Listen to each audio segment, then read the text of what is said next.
Hello everyone, welcome to career information job alert. DRDO के under जो हर साल सितंबर का एडवर्टाइजमेंट निकलता है, तो इस साल के लिए भी एडवर्टाइजमेंट जो है वो जारी हो चुका है सितंबर 10, जिसमें बहुत सारी वैकेंसी है। 1900 प्लस यहाँ पे वैकेंसी है।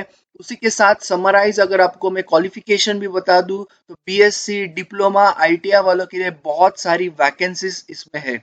बाकी इन डिटेल आपको इसी वीडियो में आगे मैं बताऊंगा। इस वीडियो में आपको मैं जो है educational qualification, vacancy, selection procedure या फिर क्या क्या क्राइटेरिया रिक्वायर्ड है, अप्लाई कैसे करना है, स्टेप बाय स्टेप सारी चीजें आपको इस पर्टिकुलर वीडियो में दिखाऊंगा, बताऊंगा। एंड लास्ट में आपको जो है लिंक्स भी मैं शेयर कर दूंगा, ताकि ये वीडियो पूरा देखने के बाद आप डायरेक्टली जाके अप्लाई कर पाओगे। डिस्क्रिप्शन बॉक्स में मैं सारे ऑफिशियल जो लिंक्स है वो दे दूंगा। चलते हैं इसके मेन नोटिफिकेशन की तरफ। तो ये रहा नोटिफिकेशन सितंबर 10, यानी कि centre for personal talent manager. इसमें जो है आपका मैनेजमेंट, इसमें जो है आपका वैकेंसी 1900 जो है टोटल वैकेंसीज लगभग है। और senior technical assistant B and technician A के लिए ये पर्टिकुलर जो है वैकेंसीज हर साल निकलती है। इसका जो ऑनलाइन एप्लीकेशन का डेट है वो ऑलरेडी, यानी कि कल के दिन 3 सितंबर से शुरू हो चुका है। शॉर्ट नोटिफिकेशन ऑलरेडी आ चुका था, ये मेन नोटिफिकेशन है। देन 23 सितंबर जो है इसका आपका लास्ट डेट रहेगा। अब तक टीयर 1 एग्जाम का जो है डेट अनाउंस नहीं किया है। जैसे ही आ जाएगा टेंटेटिव में आपको यहाँ पे बता दूंगा इसी चैनल पे। तो सब्सक्राइब कर ये चैनल करके रखो। अभी बात करते हैं इसके जो पहला पोस्ट, जैसे मैंने आपको बताया, नॉन गैजेटेड ग्रुप बी का एसटीए यानी कि सीनियर टेक्निकल असिस्टेंट बी का जो पोस्ट है उसके बारे में। आपका यहाँ पे पे स्केल भी दिया है, मैट्रिक्स लेवल 6 के हिसाब से आपका यहाँ पे पे स्केल का रेंज रहेगा। प्लस आपको सारे अलाउंसेस, सारे बेनिफिट्स आपको जो गवर्नमेंट ऑफ इंडिया के रूल्स है उसके हिसाब से आपको मिलेंगे। देन एज लिमिट जो है रिलैक्सेशन का, वो मैं आपको सबसे पहले ओपन के लिए बता दूं, 18 से 28 आप यहाँ पे आपका जो है कट ऑफ एज रहेगा। SC ST OBC, फिर उसमें आता है PWD भी आते हैं, देन एक्स सर्विसमैन, तो इनके लिए जो आपका होता है एज रिलैक्सेशन वो भी आपको यहाँ पे मिलेगा, यानी कि 5 साल 3 साल रिस्पेक्टिवली आपको यहाँ पे SC ST एंड OBC को यहाँ पे मिलेगा। ओके, देन इसेंशियल क्वालिफिकेशन और सारी चीजें आपको मैं आगे इन डिटेल बताऊंगा, क्योंकि ये जरूरी है। उससे पहले आपको एक अपडेट दे दूं। Candidates whose results of the final examination awaiting as on crucial date of eligibility, crucial date यहाँ पे जो दी है मेरे ख्याल से वो है 23 सितंबर। आपको जो यहाँ पे क्रूशियल डेट ऑफ एलिजिबिलिटी दी है for the prescribed qualification are not eligible, यानी कि अगर आपका 23 सितंबर से पहले रिजल्ट लगता है फाइनल एग्जाम का तो ही आप एलिजिबल हो, अदरवाइज अपीयर्ड वाले एलिजिबल नहीं है, and hence should not apply. BSc candidate must have read the required subject for at least 2 years of the course of BSc program. तो BSc वालों के लिए अपडेट है। अब सबसे important update, please note that the candidate जो है higher qualification यानी कि MSc या फिर आप डिप्लोमा करने के बाद आप कर रहे हो बीटेक बी या फिर PhD डिग्री, age on crucial date of eligibility shall not be considered for the recruitment where fulfillment of the minimum eligibility does not entitle any candidates to claim his or her candidates for the selection for any post। तो ये थे updates. अब बात करेंगे vacancies के बारे में detail में। सबसे पहला डिसिप्लिन यहाँ पे जो है वो एग्रीकल्चरल का है। पोस्ट कोड यहाँ पे याद रखो, आप जो भी आप एलिजिबल हो उसके बारे में। BSc डिग्री इन एग्रीकल्चरल के लिए यहाँ पे जो वैकेंसी है फॉर एग्रीकल्चरल डिसिप्लिन, ये जो पोस्ट है ये STA के बारे में बता रहा हूँ मैं। 10 वैकेंसी है आपका एग्रीकल्चर में। वही ऑटोमोबाइल में अगर आपका डिप्लोमा है या फिर मैकेनिकल में डिप्लोमा है तो आपको यहाँ पे 15 वैकेंसी है। बॉटनी यानी कि आपका BSc डिग्री इन बॉटनी है तो 3 वैकेंसी है। केमिकल में अगर आपका डिप्लोमा है तो 35 वैकेंसीज आपके लिए है। केमिस्ट्री यानी कि आपका BSc डिग्री इन केमिस्ट्री या फिर केमिकल साइंस या फिर इक्विवेलेंट आपका अगर हुआ है तो 58 यहाँ पे टोटल वैकेंसी है। सिविल इंजीनियरिंग में आपका डिप्लोमा है तो 25 वैकेंसी। वही कंप्यूटर साइंस में जो वैकेंसी है वो है 167, यानी कि BSc degree in computer science या फिर अगर आपका डिप्लोमा भी कंप्यूटर में हुआ है तो भी आप एलिजिबल हो। देन 167 वैकेंसीज यहाँ पे है। इलेक्ट्रिकल एंड इलेक्ट्रॉनिक्स अगर आपका डिप्लोमा हुआ है तो 17 वैकेंसी 17। देन इलेक्ट्रिकल इंजीनियरिंग में आपका हुआ है स्पेशल तो इसमें 68 वैकेंसी है। इलेक्ट्रॉनिक्स एंड जो आपका इंस्ट्रूमेंटेशन, अगर आपका ब्रांच है डिप्लोमा में तो आपको 31 वैकेंसी है।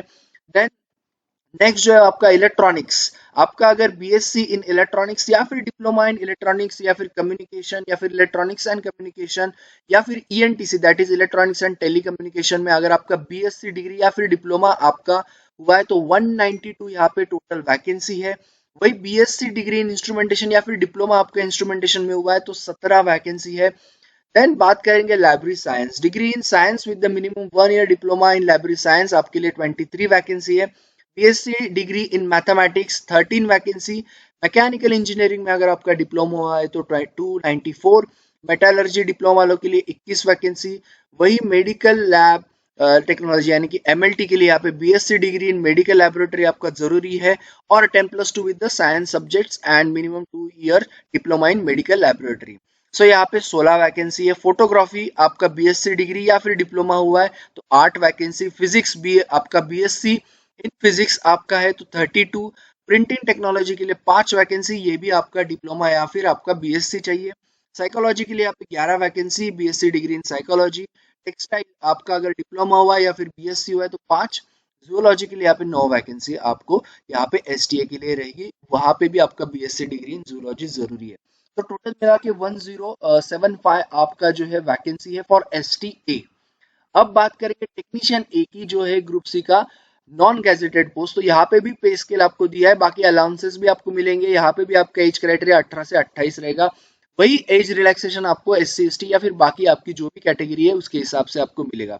और एक चीज कैटेगरी वाइज आपका ये भी देख लो कि कहाँ पे कितनी वैकेंसी है कौन सा कैटेगरी में। ओके, देन इसेंशियल क्वालिफिकेशन के बारे में बात करेंगे डिसिप्लिन वाइज। तो आपका जो है यहाँ पे ऑटोमोबाइल ट्रेड यानी कि आपका 10th होना चाहिए प्लस आपका आईटीआई का ऑटोमोबाइल का ट्रेड का सर्टिफिकेट। 5 यहाँ पे आपको ओपन के लिए वैकेंसी डायरेक्टली है। बुक बाइंडर आपका अगर आईटीआई सर्टिफिकेट या फिर उसमें ही आपका ऑफसेट मशीन ऑपरेटर में हुआ है तो भी आप यहाँ पे अप्लाई कर सकते हो, 20 वैकेंसी। कारपेंटर में आईटीआई आपका 12 वैकेंसी। सीएनसी ऑपरेटर का आईटीआई अगर आपका है तो 9 वैकेंसी।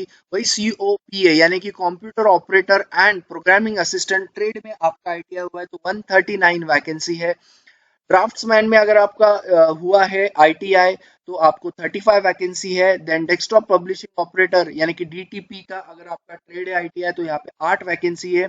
इलेक्ट्रीशियन जिसमें बहुत सारे बच्चे होते हैं मोस्टली आईटीआई अगर आपका हुआ है, वायरमैन या फिर इलेक्ट्रिकल फिटर ट्रेड भी अगर आपका है तो 106 यानी कि 106 यहाँ पे वैकेंसी है। इलेक्ट्रॉनिक्स से रिलेटेड अगर आपका आईटीआई है फिर उसमें बहुत सारे हैं, radar mechanic, ITI and electronic system, उसके बाद radio and TV mechanic, electronic mechanic या फिर इलेक्ट्रॉनिक्स में अगर आपका हुआ है तो यहाँ पे जो टोटल वैकेंसी है वो है 113 वैकेंसी यहाँ पे टोटल आपकी है। फिटर में आपका अगर ट्रेड है तो 127। ग्राइंडर के लिए यहाँ पे ट्रेड है तो 7। मशीनिस्ट के लिए 89। वही मैकेनिकल डीजल का जो है 4 वैकेंसी है। मिल राइट जो मैकेनिक में अगर आपका ट्रेड है तो यहाँ पे लगभग 8 वैकेंसी है। मोटर मैकेनिक के लिए यहाँ पे 13। पेंटर के लिए यहाँ पे 3 वैकेंसी है। देन फोटोग्राफर अगर आपका हुआ आईटीआई तो 11। Then refrigeration and air conditioning 8। Sheet metal worker के लिए 14। 45 टर्नर एंड वेल्डर अगर आपका ट्रेड है तो यहाँ पे 50 वैकेंसी है। तो ये मिला के 826 यहाँ पे वैकेंसी है, तो लगभग 1901 आपकी टोटल यहाँ पे वैकेंसी है। ओके, तो ये रहा पूरा वैकेंसी के बारे में स्ट्रक्चर मैट्रिक्स। अब बात करेंगे नेक्स्ट जो आपका आता है कैसे कैसे यहाँ पे आपका सिलेक्शन या फिर आपको कैसे अप्लाई करना है उसके बारे में आपको बता दूं। सो यहाँ पे जो आपका पे मैट्रिक्स के बारे में ऑलरेडी मैंने आपको बता दिया है कि हर एक का पे मैट्रिक्स वहाँ पे दिया है, आपको उसी हिसाब से वहाँ पे मिलेगा। देन नेक्स्ट जो आता है आपका terms of posting. So candidate must give their preference for the posting to various stations related to the post code in the application. So अब यहाँ पे एक चीज और मैं आपको बताऊंगा, यहाँ पे जो लास्ट में आपको जो कॉलम दिया है वो है पोस्टिंग स्टेशन। तो आपको आपका जो है पर्टिकुलर अगर आप समझो कंप्यूटर साइंस में एलिजिबल हो तो ये सारे पोस्टिंग स्टेशन आपके रह सकते हैं। अब ये जो कोड है यहाँ पे ये डिकोड किए हैं, ओके, यानी कि आप यहाँ पे देख सकते हो आपके पोस्टिंग कोड। तो आपको ये जो है प्रेफरेंस भी देना है फॉर्म भरते टाइम, क्योंकि ये भी जरूरी है और उसके बाद में वो चेंज नहीं होगा, तो ये चीज याद रखना, प्रेफरेंस आपको अच्छे से देने हैं। एलिजिबिलिटी क्राइटेरिया खैर मैंने आपको डिटेल में बता दिया है कि क्या क्या eligibility criteria post wise. Reservation का भी मैंने आपको जो मेन था वो सारी चीजें बता दी है। जिसमें एज रिलैक्सेशन भी आपको मिलेगा अगर आप कैटेगरीज में आते हो। अब बात करते हैं सबसे इंपॉर्टेंट टॉपिक, वो है हाउ टू अप्लाई। सो आपको अप्लाई कहाँ से करना है वो मैं सबसे पहले आपको बता दूं। सो ये है उसका लिंक जहाँ से आपको अप्लाई करना है। Click here for new registration, click for new registration आपको यहाँ पे क्लिक करना है अगर आप ऑलरेडी रजिस्टर नहीं हो, मोस्टली नहीं होगे। सो आपको यहाँ पे क्लिक करना है और आपके पर्सनल डिटेल्स भरने हैं। और जब आप पर्सनल डिटेल्स भरोगे आपको यूजर आईडी एंड पासवर्ड या फिर ईमेल आईडी आपका जो है यही आपका लॉगिन रहेगा, जो आपका मेल आएगा आपके मेल आईडी पे। ओके, तो ये चीज याद रखना। देन आपको नेक्स्ट क्या करना है वो भी मैं आपको आगे बताऊंगा। सो यस, आपको click here for new registration करना है। उसके बाद आपको क्या क्या चीजें यहाँ पे करनी है वो भी मैं आपको यहाँ पे डिटेल में बता देता हूँ। आपको फोटोग्राफ जरूरी है, वो आपका 15 से 40 KB के अंदर होना चाहिए। हस्ताक्षर यानी कि साइन आपका 15 से 40 KB। उसके बाद में 10वीं का आपका, या फिर उसके बाद में आपका आता है अगर आपने आईटीआई किया तो वो, अगर आपका डिप्लोमा बेस है तो वो, या फिर बीएससी है तो आपका वो। ये सारे सर्टिफिकेट्स आपको यहाँ पे जरूरी है। ओके, ये चीज याद रखना। और एक चीज, सिग्नेचर आपको black ball ink point pen से ही करना है। मोस्टली वही रखो, ब्लू भी दिया है यहाँ पे, लेकिन आपको याद रखना है कि बहुत सारे जो बाकी रिक्रूटमेंट्स भी आते हैं उसमें ब्लैक ही आपका मोस्टली होता है। सो वैसे आप अगर ब्लू भी किए हो तो कोई दिक्कत नहीं, या फिर आप कर सकते हो। ओके, देन बात करेंगे आपको जब क्लिक फॉर न्यू रजिस्ट्रेशन जो मैंने आपको बताया स्टेप बाय स्टेप। सो आपको जब आप यहाँ पे क्लिक करोगे तो क्या क्या डिटेल्स आपको प्राइमरी लगेगी। आपका फुल नेम आपके मैट्रिकुलेशन के हिसाब से, यानी कि सर्टिफिकेट के हिसाब से 10th के। कंफर्म आपका full name, mobile number, confirm mobile number, email ID, confirm email ID. ये क्यों जरूरी है, क्योंकि आपको बाय फोन या बाय मेल ही आपको सारा इंटीमेशन आता रहेगा। अल्टरनेट मोबाइल नंबर आप ऑप्शनल डाल सकते हो, कैप्चा आपको वहां पे रहेगा। एंड आपको रजिस्टर पे क्लिक करना है वहां पे। ओके, सो जैसे ही आप करोगे तो आपको क्या मिल जाएगा, यूजर आईडी या फिर आपका ईमेल आईडी, आपका ये रहेगा यूजर आईडी आप डाल सकते हो। पासवर्ड आपको आया होगा। उसके बाद आपको क्या करना है। ओके, तो आप उसके बाद आपको क्या करना है तो ये मैंने आपको बता दिया है। ओके, आप रजिस्टर पे क्लिक करोगे। उसके बाद आपको क्या करना है तो वो भी मैं आपको बता दूं। जैसे ही आप यहाँ पे आपका पासवर्ड और ये सारी चीजें डालोगे तो आपको क्या आएगा, अपडेट पासवर्ड। अगर आप अपडेट करोगे पासवर्ड तो आपको आपका करंट न्यू पासवर्ड आप सेट कर सकते हो, क्योंकि आपको डिफॉल्ट पासवर्ड सबसे पहले आएगा। अब बात करते हैं, ये खैर ये चीजें तो आपको पता ही है। अब बात करते हैं न्यू एप्लीकेशन, यानी कि आपको एप्लीकेशन करना है तो क्या क्या चीजें। So registration, basic personal details, qualification detail, posting preference, document preview and payment. Okay, so आते हैं सबसे पहले registration, candidate full name. Okay, then mobile number, email ID, alternate mobile number, ये आपने ऑलरेडी रजिस्टर कर चुके होंगे तो वो डायरेक्टली डिफॉल्ट आएगा। ओके, उसके बाद आपको क्या करना है वो मैं आपको आगे बता दूं। सो यस, बेसिक आपको पर्सनल डिटेल्स, फिर आपके पोस्ट आता है उसमें। डायरेक्टली मैं आपको स्क्रीन अगर होगा तो वही दिखा देता हूँ। सो यहाँ पे पोस्ट आपका आपको सिलेक्ट करना है। देखिए यहाँ पे सेकंड नंबर पे आप हो। देन आपका सब्जेक्ट, उसके बाद में आप कैंडिडेट बी बीटेक या फिर वो हो या नहीं। देन आपका डिग्री, उसके बाद में कास्ट, सब कास्ट कम्युनिटी में आप कौन से हो। उसके बाद में बहुत सारी डिटेल्स है आपको यहाँ पे फिल करनी है। अगर आप हो तो सर्टिफिकेट नंबर, पीडब्ल्यूडी कैंडिडेट्स हो तो आपको वो भी डालना पड़ेगा, आपका डिसेबिलिटी सर्टिफिकेट्स के बारे में। एक सर्विसमैन हो या नहीं ये भी बात है आपको यहाँ पे रखनी है। देन नेशनलिटी आपका जो इंपॉर्टेंट है मैं आपको बता दूं, आइडेंटिटी प्रूफ आपका वही डालना है आपको जो आपके साथ रहेगा। सर्टिफिकेट ऑफ एलिजिबिलिटी इशूड, तो ये भी आपको certificate number and date of issue आपको यहाँ पे डालना है। And visible mark of identification. Then height and weight, ये दोनों चीजें आपको मैग्नेटरी याद रखना है, पे स्टार है। अब बात करते हैं सिटी ऑफ एग्जामिनेशन चॉइस, आपको 3 सेंटर्स यहाँ पे देने हैं। Date of birth, father's name, mother's name, आपका परमानेंट करस्पॉन्डेंस एड्रेस। ये आपका हो गया सेकंड सेक्शन पूरा। कैप्चा आप डालोगे, सेकंड सेक्शन आपका हो जाएगा। वैलिडेट आप करो पहले डिटेल्स। वैलिडेट में ये पता चलेगा कि कहीं पे एरर तो नहीं या फिर कहीं कुछ छूट नहीं गया है, और फिर आप सेव एंड नेक्स्ट कर पाओगे। अब बात करेंगे तीसरा जो है आपका क्वालिफिकेशन। सो ये तो सिंपल है, आपको 10th या आपका जो भी होगा आगे का वो आपको यहाँ पे लिखना है। एंड आपको जो है यहाँ पे आपका कैप्चा डालना है। और उसके बाद आपका आएगा नेक्स्ट सबसे इंपॉर्टेंट, वो है पोस्टिंग प्रेफरेंस। तो ये आपको जैसे ही आप ओपन करोगे, जिस भी पोस्ट को आपने अप्लाई किया होगा वो सारे पोस्टिंग प्रेफरेंस आपको यहाँ पे मिलेंगे, यानी कि पोस्टिंग स्टेशंस मिलेंगे। उसको आपको वन बाय वन ऐड करना। याद रखना, आप जिस पे पहले क्लिक करोगे वो पहला आएगा, जिसको सेकंड क्लिक करोगे वो सेकंड आएगा। सो ये चीज याद रखना भरते टाइम। ओके, सो यस, उस तरह से आपको यहाँ पे भरना है, वापस validate your details and save and next करना है। अब आते हैं अपलोडिंग पे, जो सबसे इम्पोर्टेंट यहाँ पे है। सो जैसे मैंने आपको पहले ही बताया, फोटोग्राफी का 15 से 40 KB, वही सिग्नेचर का भी है। उसके बाद आपको क्या करना है, 10th का, ओके 10th का, और जो है वो होना चाहिए 50 to 100 KB, वो जेपीजी भी आपका चाहिए, यानी कि इमेज फॉर्मेट में। वही आपका जो EQR सर्टिफिकेट, जो आपके यानी कि शैक्षिक योग्यता प्रमाण पत्र, यानी कि जो भी आपका क्वालिफाइंग सर्टिफिकेट होगा, वो आपको यहाँ पे अपलोड करना है, वो भी इमेज फाइल में आपका चाहिए। जैसे यहाँ पे डिप्लोमा सर्टिफिकेट दिया, अगर आपका डिप्लोमा होगा तो। सो इस प्रकार से आपको चारों अपलोड करने हैं, यहाँ पे कैप्चा डालना है, सेव एंड नेक्स्ट करना है, ओके। अब आपको एक रिव्यू ओपन होगा उस फॉर्म का, अगर आपने सब सही भरा है तो यहाँ पे फोटो आएगा, और उसके बाद में आपका जो यहाँ पे नीचे आएगा वो साइन आएगा। अब आपको, जब तक आप फाइनल सबमिट नहीं करोगे, आपका फॉर्म सबमिट नहीं होगा, इतना याद रखना। सो आपको यहाँ पे भी चेक बॉक्स पे क्लिक करना है, और यहाँ पे भी चेक बॉक्स पे क्लिक करना है, और ये भी, और यहाँ पे आपको कैप्चर डालना है, यानी कि 3 चेक बॉक्स आपको क्लिक करने हैं फाइनल सबमिट के दौरान। उसके बाद आपको क्या करना है, final submit.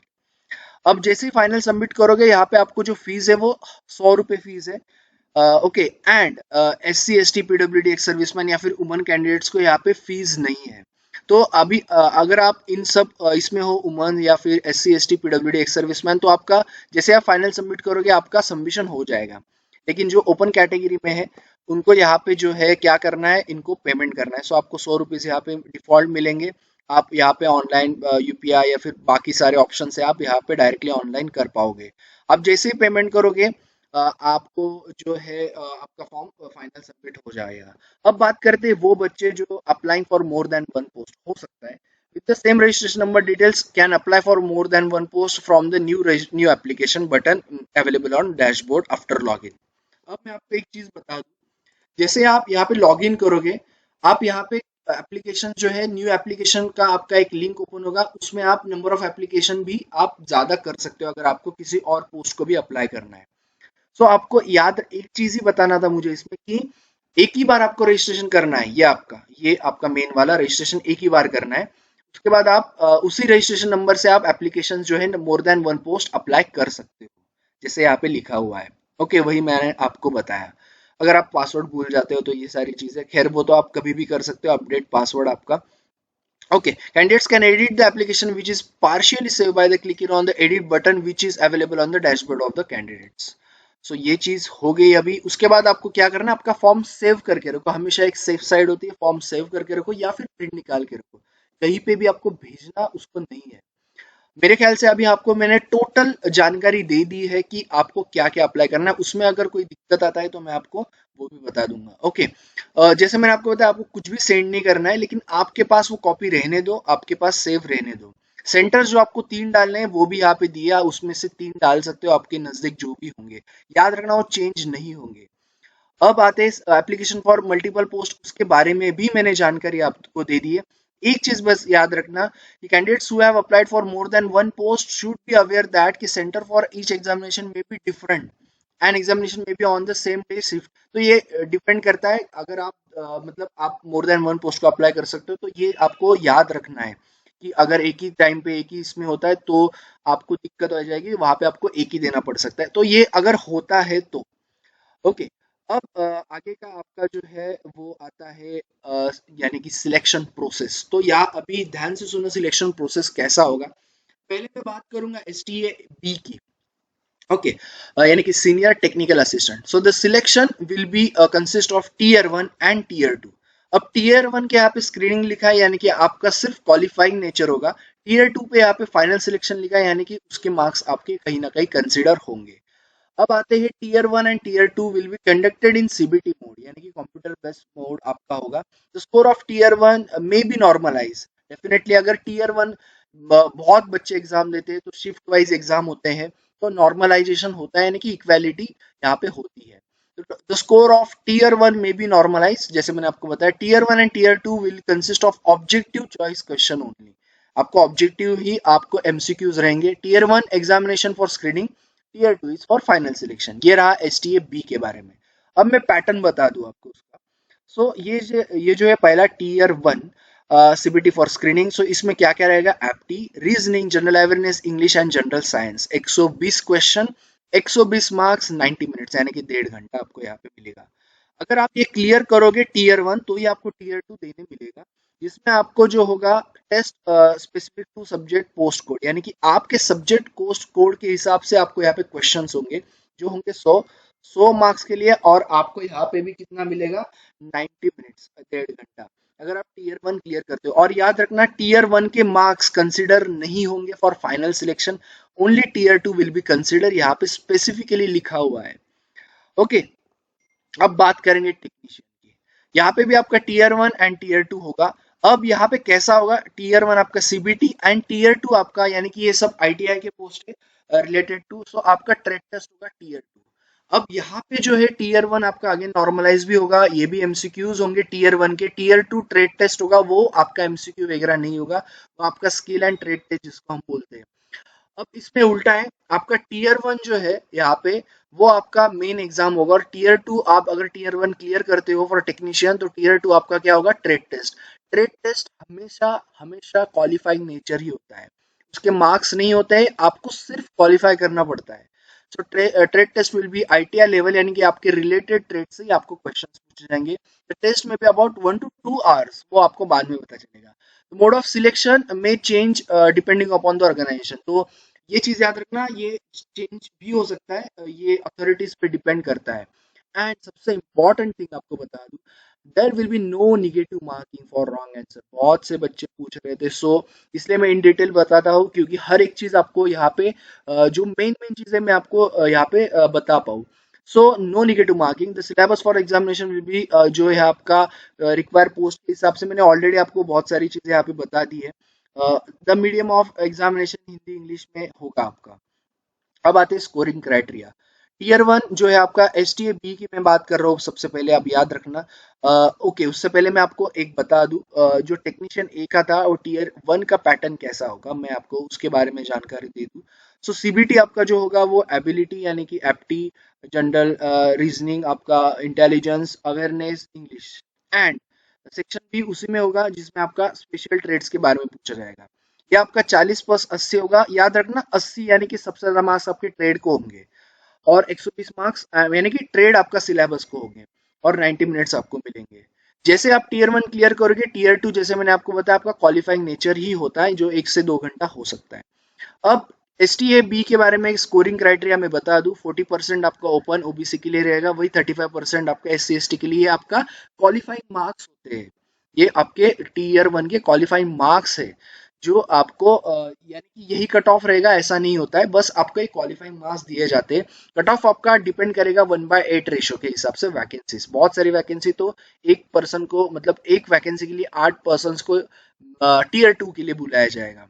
The provisionally shortlisted candidate will be called for tier two, जैसे मैंने आपको बताया। नाउ अभी आते हैं provisional selection criteria. So selection will be based on the tier two, और टीयर टू में आप जो स्कोर करोगे यानी कि 100 में से वही आपका फाइनल रहेगा। उसमें भी आपका 40 एंड 35% रहेगा, लेकिन वो आपका सिर्फ क्वालिफाइंग होता है। मैं अगेन आपको बता रहा हूँ, ऐसा नहीं कि आपको 40 मिल गया यानी कि आप पास हो गए करके, ऐसा नहीं होता है। ओके, अब बात करते हैं जो मैंने टेक्नीशियन ए का आपको पैटर्न बताया, उसमें आपका कैसा रहेगा। इसमें भी 1:8 रेशो रहेगा, और बाकी सारी चीजें सेम है। बस आपके जो है सीपीटी यानी कि इसके मार्क्स टीयर वन के मार्क्स आपके पकड़े जाएंगे, लेकिन टीयर टू भी आपको क्वालिफाई करना पड़ेगा। जो भी बच्चे टीयर वन क्वालिफाई कर लेंगे उनको टीयर टू देना है। अगर वो टीयर टू सिर्फ क्वालिफाई भी हो जाते हैं तो आपके टीयर वन के मार्क्स यहाँ पे कंसिडर होंगे इन शॉर्ट। ओके, सो यहाँ पे मैंने बता दिया, it is mandatory to qualify tier two for final selection, जैसे मैंने आपको बताया, लेकिन टीयर वन के मार्क्स आपके कंसिडर होंगे इसमें। अब आते हैं, मैंने आपको पूरा डिटेल में बता दिया है, अगर कोई कंफ्यूजन है आप पूछ सकते हो। देन टाई केसेस, टाई होने के चांसेस कब ज्यादा होते हैं, जहाँ पे नेगेटिव मार्किंग मोस्टली नहीं होती, तो बच्चे सारे अटेम्प्ट करके आते हैं। So in case more than one candidate secure the equal aggregate marks, तो क्या हो सकता है। सो आपका जो सबसे पहला होगा marks obtain in tier one. Okay, और ये सिर्फ किसके लिए रहेगा, एस टी ए बी के लिए, क्योंकि आपका जो है टेक्नीशियन में तो टीयर वन ही इंपॉर्टेंट है, तो उसमें तो कुछ जाएगा नहीं। डेट ऑफ बर्थ आपका सेकंड रहेगा, अगर उसमें भी आपका टाई होता है, और ओल्डर कैंडिडेट्स को मौका मिलेगा, और वो भी हुआ, वैसे तो नहीं होता है, तो आपका अल्फाबेटिकल ऑर्डर से भी हो सकता है। सो ये था पूरा आपका सिलेक्शन जो पैटर्न, उसके हिसाब से मैंने आपको बताया। ओके देन बाकी सारी चीजें मैंने, मेरे ख्याल से सारी चीजें मैंने, नॉर्मलाइजेशन के बारे में भी मैंने आपको जानकारी दे दी है, क्या क्या चीजें आपको रहेगी। यस, सो ये रहा पूरा आपका। यस, और एक चीज, नो ट्रैवलिंग अलाउंस, यानी कि आपको यहाँ पे कोई भी ट्रैवलिंग अलाउंस जो है वो नहीं मिलेगा, ये चीज याद रखना। ओके, क्योंकि बहुत से बच्चे ये भी पूछ रहे थे कि टीएडीए का कैसा होगा, सो ये नहीं मिलेगा आपको। इंटरव्यूज भी यहाँ पे कुछ भी नहीं है, आपका पूरा का पूरा रिटर्न्स पे ही डिपेंड करता है। सो ये था पूरा रिव्यू रिगार्डिंग दी पर्टिकुलर आपका जो एडवर्टाइजमेंट है। अब याद रखिए मैं लिंक कौन से शेयर कर रहा हूँ। पहला लिंक आपको पीडीएफ का लिंक है, जो आपको डायरेक्टली आप उस लिंक पे जाके आपको पीडीएफ भी खुल सकता है, आप वीडियो देखिए, आपको पूरा पता चल जाएगा। दूसरा लिंक मैं शेयर करूंगा ऑनलाइन एप्लीकेशन का, जहां से आपको रजिस्ट्रेशन करना है और आगे की फिलअप करने हैं। तो ये दोनों लिंक शेयर कर दूंगा। सो ऐसे ही बहुत सारे वीडियोस आपके लिए मैं लाता रहूंगा, तो आपको क्या करना है, सब्सक्राइब करना है, बेल आइकन को हिट करना है। बहुत जरूरी है, क्योंकि बहुत सारे वीडियोस इन डिटेल ऐसे ही आएंगे। So thank you all the best, and Telegram channel का भी लिंक मैं आपको दे दूंगा, वो भी चाहे तो आप ज्वाइन कर सकते हो। बाकी आपके दोस्तों के साथ ये इन डिटेल शेयर करो, क्योंकि इसमें मैंने पूरा प्रोसीजर आपको बताया, फॉर्म कैसे भरना है, क्या क्या चीजें करनी है, और अगर वो मोर देन वन पोस्ट को करना है तो कैसे करना है। So yes, stay tune everyone, all the best. बहुत सारे जॉब भी पोस्ट किए हैं मैंने, ये चैनल उसी के लिए है। So thank you all, and मिलते हैं नेक्स्ट वीडियो में। All the best everyone.